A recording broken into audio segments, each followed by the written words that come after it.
லவ்தேத்தூர் இயேசுஸ் கிறிஸ்துஸ். இயேசு கிறிஸ்துவுக்கு புகழ்.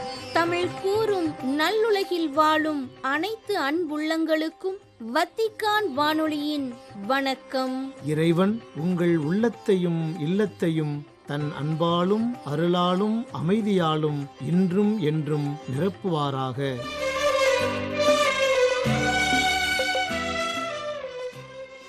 அன்பு நேயர்களே, வத்திக்கான் வானொலி இன்று உங்களுக்கு வழங்க இருப்பவை தடம் தந்த தகைமை, நேர்காணல் மற்றும் செய்திகள்.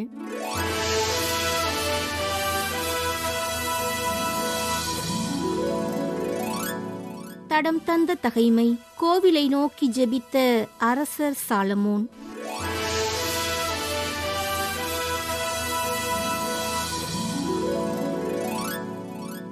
நாட்டில் பஞ்சம், கொள்ளை நோய் உண்டாகும் போதும், வறட்சி, சாவு, வெட்டுக்கிளி, தத்துக்கிளி ஆகியவற்றால் பயிர் அழிவுறும் போதும், நாட்டின் எந்நகரையாவது எதிரிகள் முற்றுகையிடும் போதும், வாதையோ வேறெந்த நோயோ வரும்போதும், எந்த ஒரு மனிதரோ மக்கள் இஸ்ரேல் அனைவருள்ளும் ஒவ்வொருவரின் வாதையையும் நோயையும் உணர்ந்து இந்த கோவிலை நோக்கி தம் கைகளை விரித்துச் செய்யும் எல்லா வேண்டுதல்களையும் எழுப்பும் எல்லா விண்ணப்பங்களையும் கேட்டருளும்.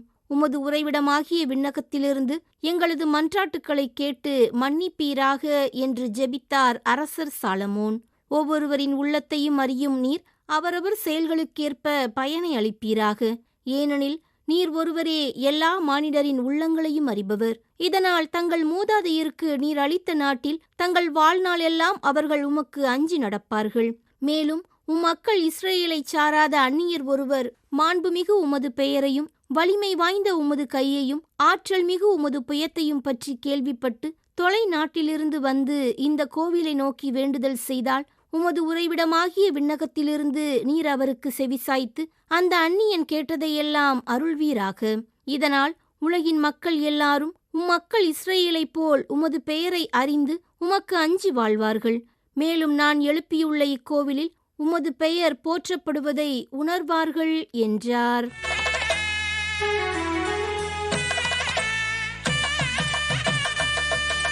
நேர்காணல். திரு அவையில் சிறப்பிக்கப்படும் புலம்பெயர்ந்தோருக்கான யூபிலி.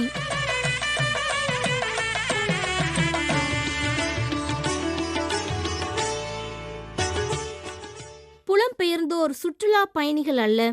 இளையோர் புலம்பெயர்ந்தோரின் கதைகளிலிருந்து வாழ்வு பாடங்களை கற்றுக்கொள்ள வேண்டும் என்று எடுத்துரைத்தவர் திருத்தந்தை பிரான்சிஸ். இயேசு பெருந்திரளான மக்கள் கூட்டத்தை கண்டு அவர்கள் மேல் பரிவிரக்கம் கொண்டது போல புலம்பெயர்ந்தோராக சமூகத்தின் விளிம்பிலே வாழும் மக்களுக்கு இரக்கத்தையும் பரிவையும் காட்டியவர் திருத்தந்தை பிரான்சிஸ். அக்டோபர் 4 மற்றும் 5 ஆகிய நாட்களில் புலம்பெயர்ந்தோருக்கான யூபிலியானது திரு அவையில் சிறப்பிக்கப்பட இருக்கின்றது. எனவே இன்றைய நமது நேர்காணலில் புலம்பெயர்ந்தோர் பற்றிய கருத்துக்களை நம்முடன் பகிர்ந்து கொள்ள இருப்பவர் அருள் தந்தை டக்ளஸ் ஜேம்ஸ்.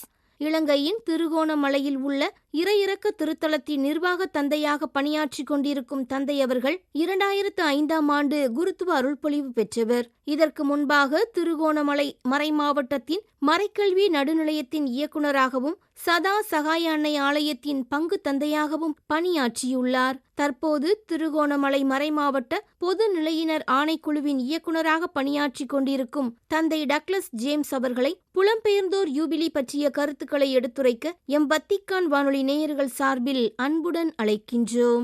வணக்கம் தந்தை டக்ளஸ் ஜேம்ஸ் அவர்களே. புலம்பெயர்ந்தோருக்கான யூபிலி திரு அவையில் கொண்டாடப்பட காரணம் என்ன என்பது பற்றி எங்களுடன் கொஞ்சம் பகிர்ந்து கொள்ளுங்களேன். வத்திக்கான் வானொலி நேயர்களுக்கு வணக்கம். 2025ஆம் ஆண்டினை ஜூபிலி ஆண்டாக திரு அவை பிரகடனப்படுத்தி எதிர்நோக்கின் திருப்பயணிகளாக நாம் பயணிப்போம் என்று நம்மை அழைத்திருக்கிறது. எதிர்நோக்கின் திருப்பயணிகளாக பயணிக்கும் இவ்வருடத்தில் புலம்பெயர்ந்தோரின் ஜூபிலியை கொண்டாட திரு அவை அழைக்கிறது. பல்வேறு ஜூபிலிகள் மத்தியிலே புலம்பெயர்ந்தோருக்கான ஒரு ஜூபிலியை திரு அவை உருவாக்கி இருப்பது புலம்பெயர்ந்தோர் மத்தியில் திரு அவை காட்டும் அக்கறையையும் திரு அவையில் புலம்பெயர்ந்தோரின் நிலை குறித்த தியானிப்பதன் அவசியத்தையும், புலம்பெயர்ந்தோருக்கு திரு அவை எவ்வாறு உடனிருக்கிறது, அவர்களை எவ்வாறு தன் நினைவில் கொண்டு அவர்களுக்கு உதவுகிறது என்பதையும் இந்த ஜூபிலி ஆண்டு நமக்கு நினைவுறுத்துகிறது.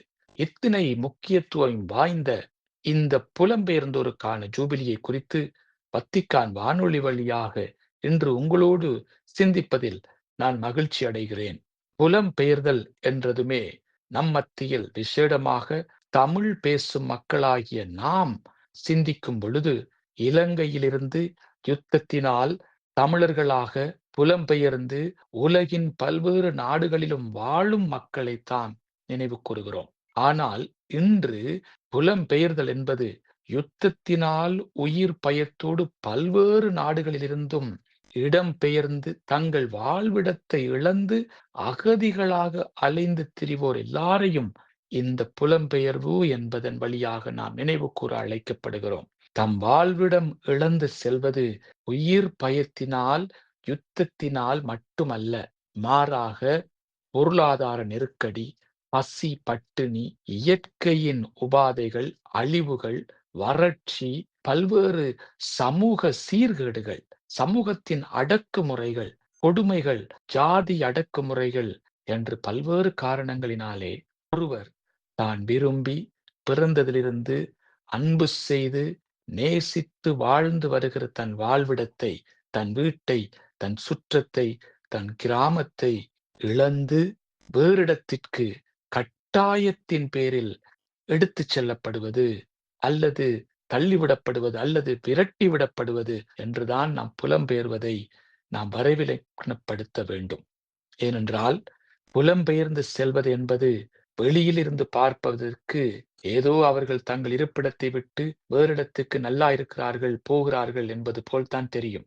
ஆனால் தம் சொந்த இடத்தையும் தன் சொந்த சமூகத்தையும் கலாச்சாரத்தையும் விட்டு இடம்பெயர்ந்து சென்று ஒரு புதிய சமூகத்துக்குள்ளே, புதிய கலாச்சாரத்துக்குள்ளே காலூன்றுவது என்பதும், அதற்குள்ளே தங்களை அடாப்ட் பண்ணி ஏற்றுக்கொள்ளக்கூடிய வகையில் தங்களை மாற்றிக்கொள்வது என்பதும் இலகுவானதல்ல. அதற்காக ஒவ்வொருவரும் பல்வேறு தியாகங்களை, இழப்புகளை சந்திக்க வேண்டி இருக்கிறது. இது எல்லா புலம்பெயர்ந்த மக்களுக்கும் பொருந்தும்.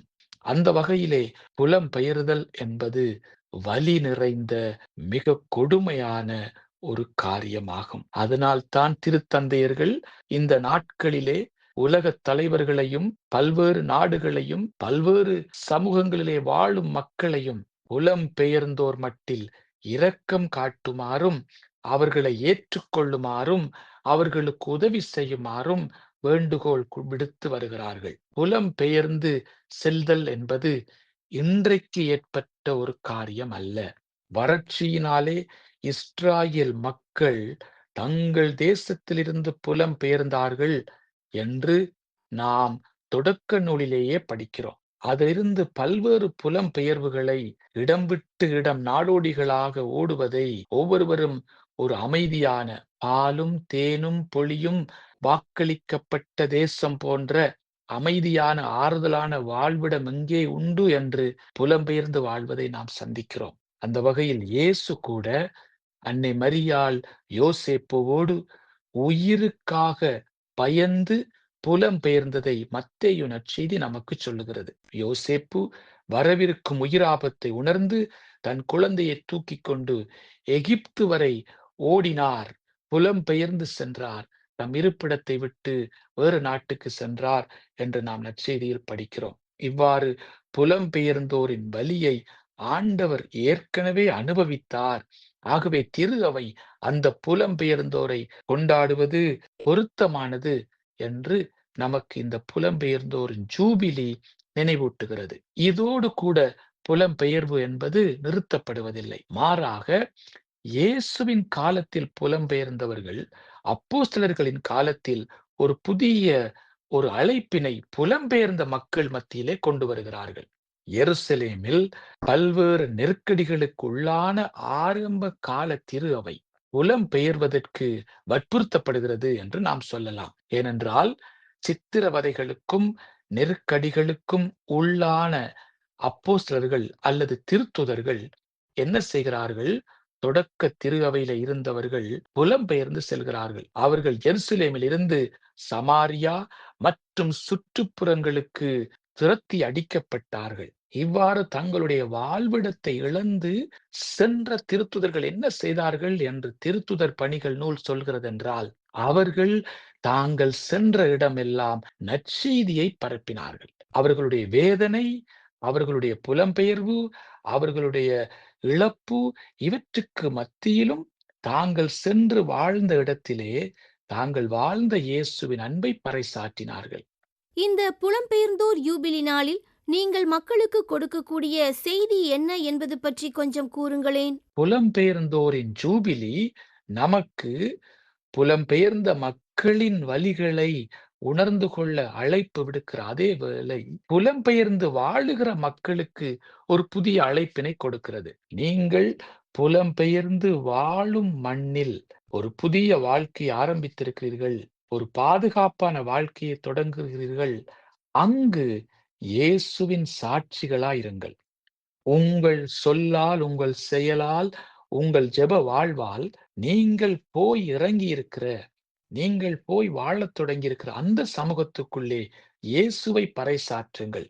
இவ்வாறு புலம்பெயர்ந்தோரின் ஜூபிலி நமக்கு 2 வகையான அழைப்பை கொடுக்கிறது. ஒன்று, புலம்பெயர்ந்து வாழும் மக்களின் வலிகளை உணர்ந்து கொள்ள திரு அவையில் உள்ள எல்லா உறுப்பினர்களுக்கும் ஒரு அழைப்பு கொடுக்கிறது. புலம்பெயர்ந்தவர்களின் வலி, புலம்பெயர்ந்தவர்களின் கஷ்டம், புலம்பெயர்ந்தவர்கள் கடந்து செல்ல வேண்டிய ஒவ்வொரு காலகட்டங்கள், இவற்றை உணர்ந்து புலம்பெயர்ந்தோர் சென்றிருக்கிற நாடுகளில் உள்ள மக்கள் அவர்களை அரவணைக்க வேண்டும் என்கிற அழைப்பையும், அவர்களுக்கு உதவ வேண்டும் என்கிற அழைப்பையும் திரு அவையின் உறுப்பினர்களுக்கும் ஏனைய மக்களுக்கும் கொடுக்கிற அதே நேரம் புலம்பெயர்ந்து வாழுகின்ற எல்லா மக்களுக்கும் ஒரு அழைப்பை கொடுக்கிறது. நீங்கள் முக்கியமாக திரு அவையிலே ஞானஸ்தானம் பெற்று இயேசுவின் சாட்சிகளாயிருக்கிற அழைக்கப்பட்டிருக்கிற நீங்கள் இந்த இடம்பெயர்ந்து வாழுகிற இந்த நாட்களில், இந்த இடத்தில், இந்த சமூகத்தில் இயேசு கிறிஸ்துவின் அன்பின் சாட்சிகளாயிருங்கள். ஏனென்றால் சில வேளைகளில் நாம் சென்று சேர்ந்திருக்கும் நிலம் இயேசுவை அறிந்திராத, இயேசுவின் அன்பை சுமத்திராத வேதனையில் இருக்கிற நிலமாய் இருக்கலாம். அந்த நிலத்துக்கு ஆண்டவர் உங்களை அழைத்துக் கொண்டு போயிருப்பார். அங்கே நீங்கள் உங்களுடைய சாட்சிய வாழ்வால் இயேசுவின் திரு அவையை நிறுவுங்கள் என்பது இந்த புலம்பெயர்ந்தோரின் ஜூபிலியில் நமக்கு கொடுக்கப்படும் நினைவூட்டுதல் ஆகும். இயேசுவுக்குள்ளே எனக்கு அருமையானவர்களே, இந்த புலம்பெயர்ந்தோரின் ஜூபிலி ஆண்டை நினைவு கூறும் இக்காலகட்டத்தில் நாம் புலம்பெயர்ந்து வாழும் மக்களின் வலிகளோடு நம்மை ஒன்றிணைப்போம். அதேவேளை புலம்பெயர்ந்த மக்களாகிய நாம் இயேசுவின் சாட்சிகளாய் வாழ்வோம் என உங்கள் ஒவ்வொருவரையும் நான் அழைக்கிறேன். இந்த புலம்பெயர்ந்தோரை நினைவு கூறும் நாளில் நாமும் உலகிலுள்ள புலம்பெயர்வுக்கு ஏதுவாயிருக்கிற காரணிகளான யுத்தம், அமைதியின்மை, சமூக சீர்கேடுகள், பசி, பட்டினி, இயற்கை அழிவுகள் இவற்றை தடுத்து நிறுத்த இறைவன் அருள் செய்யவும், நம்மாலான முயற்சிகளை செய்யவும் தொடர்ந்து முயற்சிப்போம், இறைவரம் வேண்டுவோம் என உங்கள் ஒவ்வொருவரையும் அழைக்கிறேன். இறைவன் உங்களோடு இருந்து உங்களை ஆசீர்வதிப்பாராக. நன்றி. நன்றி தந்தையே. மிக அருமையாக, தெளிவாக புலம்பெயர்ந்தோர் யூபிலி பற்றிய கருத்துக்களை எங்களுடன் பகிர்ந்து கொண்டீர்கள். உங்களது பணி சிறக்க எம் வத்திக்கான் வானொலி நேயர்கள் சார்பில் வாழ்த்துக்களும் ஜெபங்களும்.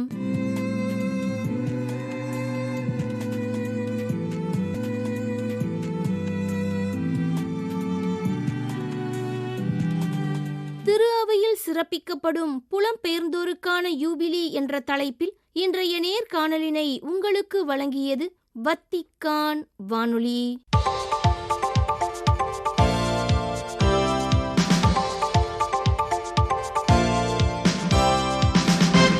செய்திகள். இரக்கம், நேர்மை, ஒற்றுமை, பரஸ்பர மரியாதை ஆகியவை இணக்கமான வாழ்க்கையை கட்டி எழுப்பக்கூடிய தூண்கள் என்றும், ஒவ்வொருவரும் மற்றவருக்கு தங்களது வார்த்தை, செயல், இரக்கம், நம்பிக்கை, பிறரன்பு பணிகள் போன்றவற்றினால் முன்மாதிரிகையாக இருக்க முடியும் என்றும் கூறினார் திருத்தந்தை 14ஆம் லியோ.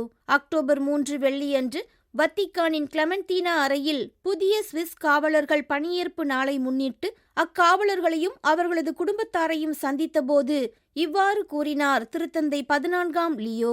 சுவிட்சர்லாந்தின் பல்வேறு பகுதிகளிலிருந்து கலாச்சாரம், மொழிகள் மற்றும் மரபுகளுடன் வத்திக்கானிற்கு பணியாற்றி வரும் காவலர்கள் தங்களிடையே வலுவான மற்றும் ஆரோக்கியமான நட்புறவை உருவாக்க அழைக்கப்படுகின்றார்கள் என்றும், பிரிவினை மற்றும் தனிமை அதிகரிக்கும் இவ்வுலகில் ஒருவர் மற்றவரிடமிருந்து கற்றுக்கொள்ளவும் முன்னேறவும் பணியாற்றவும் அழைக்கப்படுகின்றார்கள் என்றும் கூறினார் திருத்தந்தை. ரோம் நகரம் அதன் பொக்கிஷங்கள் மற்றும் செல்வங்களுடன் வரலாற்றிலும் கலைகளிலும் மட்டுமல்லாது எல்லாவற்றிற்கும் மேலாக கிறிஸ்தவ நம்பிக்கையின் வழியாகவும் கிறிஸ்துவை பின்பற்றிய முதல் சாட்சிகள் தொடங்கி தங்கள் உயிரை தியாகம் செய்த எண்ணற்ற மறைசாட்சியாளர்களையும் தன்னகத்தே கொண்டுள்ளது என்று எடுத்துரைத்த திருத்தந்தை அவர்கள், நீங்கள் வெளியே செல்லாதீர்கள், உங்களிடம் திரும்புங்கள், உண்மை உள்மனதில் வாழ்கிறது என்ற புனித அகுஸ்தினாரின் வார்த்தைகளுக்கேற்ப வாழவும் வலியுறுத்தினார். தங்களது பணியினை வத்திக்கானில் நிறைவு செய்யும் சுவிஸ் காவலர்கள் படிப்பு, பணி, குருத்துவம் என எந்த பணியினை மேற்கொண்டாலும் அவர்கள் பணியில் பெற்ற அனுபவம், நம்பிக்கை, கிறிஸ்தவர்களுக்கு ஏற்ற உலகளாவிய பார்வை போன்றவை மாற்றங்களை எதிர்கொள்ள உதவும் என்பதை நினைவில் கொண்டு செயலாற்ற வலியுறுத்தினார் திருத்தந்தை. முதியவர்கள் ஒரு கொடை, வரவேற்கப்பட வேண்டிய ஓர் ஆசிர் என்றும், நீண்ட ஆயுள் என்பது ஒரு நேர்மறையான விடயம். நம் காலத்தில் உலகின் ஒவ்வொரு பகுதியிலும் நம்பிக்கையின் அறிகுறிகளில் ஒன்றாக அது விளங்குகிறது என்றும் கூறினார் திருத்தந்தை 14ஆம் லியோ. அக்டோபர் 3 வெள்ளியன்று வத்திக்கானின் கொன்சிஸ்தரோ அறையில் பொதுமக்கள், குடும்பம் மற்றும் வாழ்க்கைக்கான திருப்பீட துறையினரால் ஏற்பாடு செய்யப்பட்ட மேய்ப்பு பணி பராமரிப்பு குறித்த 2வது பன்னாட்டு மாநாட்டின் உறுப்பினர்கள் ஏறக்குறைய 150 பேரை சந்தித்தபோது இவ்வாறு கூறினார் திருத்தந்தை 14ஆம் லியோ.